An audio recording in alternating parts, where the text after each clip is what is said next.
Now let's take a look at the feed concept. I think the feed concept is second only to the voice recording as being one of the premier features of the application.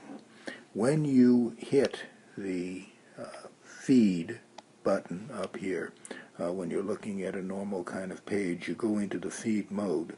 And what the feed mode does is break down what's on your notebook into little snippets in here, each one with a date time associated with it. Now these just happen to be some relatively short things that I had in my notebook. If you're recording something much longer, taking notes on something much longer, these would be much larger than they are here. An important feature of recording information into this application is that either in this view or if you're over in the normal kind of page view, everything is searchable. So you can basically go in and search for things even though they are not in a text format.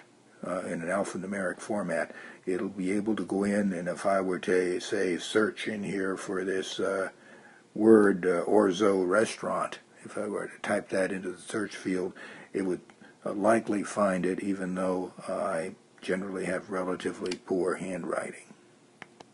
Another interesting feature is that you're able to, by going in and essentially swiping to the right on this, convert any one of these snippets from handwritten text into alphanumeric text, into regular typed text. This is an interesting feature, and when you do that swiping, if you swipe again a second time, it'll go back into your handwritten text. The engine in here is really quite good. I have poor handwriting, and it does a surprisingly effective job of converting into text from handwriting. Now you can access these feed views either by hitting up here when you're, as I mentioned before, on a regular page, or you can go down to that view that I showed you before, and as I mentioned, there was a button in here called feed. Hit that and all the feeds will appear.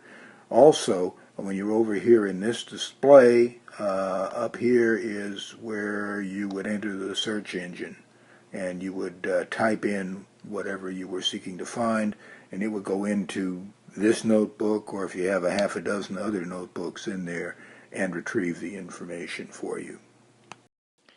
Let me add one thing about the feed view that I neglected to mention a moment ago. On each one of these feed snippets, if you swipe over here to the left, you get an option to delete it. When you delete the snippet in here, it disappears, but the original text and so forth that was faithfully recorded with your original handwriting remains. So you can go through and delete these if you're not interested in keeping them. By looking at the manual that comes with the pen and looking at some of the reference I've sent to you, you can get a real good feeling as to how to generate pencasts and so forth. It is worthwhile, though, to take a look at how you access pencasts and how they're archived by the app. When you go to this main sort of app page that I've showed you a couple of times before, there is a heading here that says pencasts.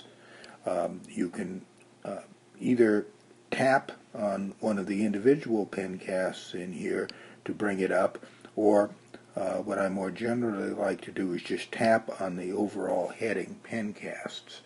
When you do that, you're brought up here a page that will show you all of the pencasts that you've generated.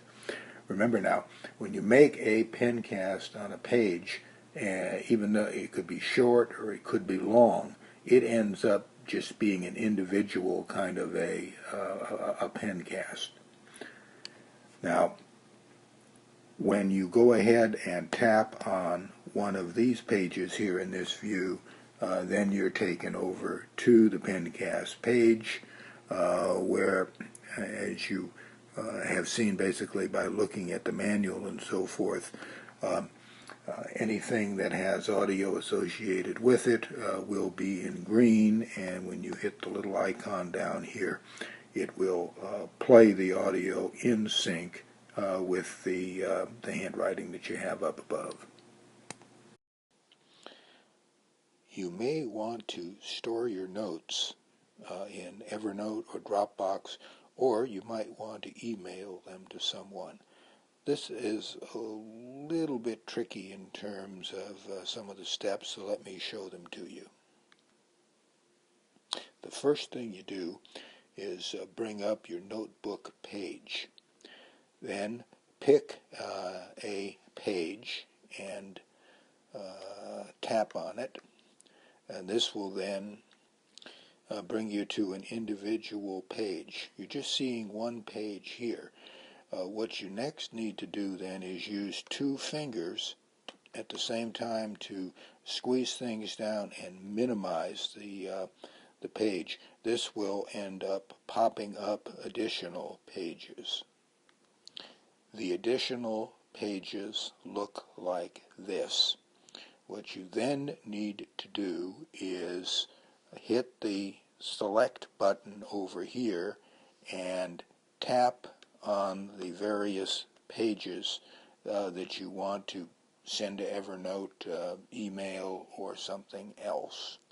As a result of that tapping, you'll see some pages selected over here, and what your step then is to go down here and tap this little icon, and that little icon will give you an option as to whether you want to email, go to Evernote, go to Dropbox, etc.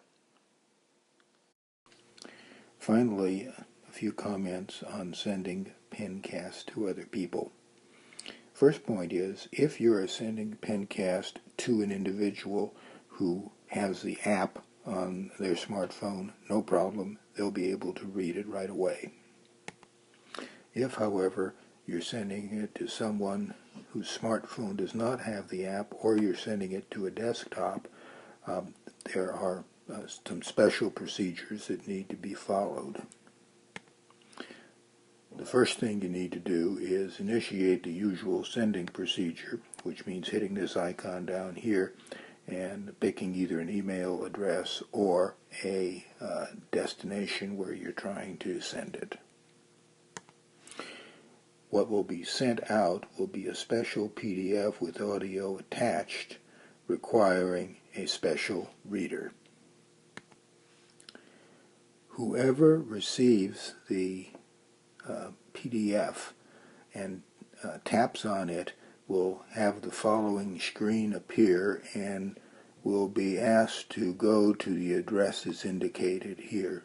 Sometimes if you just tap on that address, you'll directly go to it, or you may need to actually put it into the browser. When you initiate that address, your browser will then pop up with this page, and all you need to do is take that special PDF, and as indicated here, just put it into the box, and if everything works out, you will not only see the handwriting, but you'll also be able to initiate the voice aspect of the Pencast.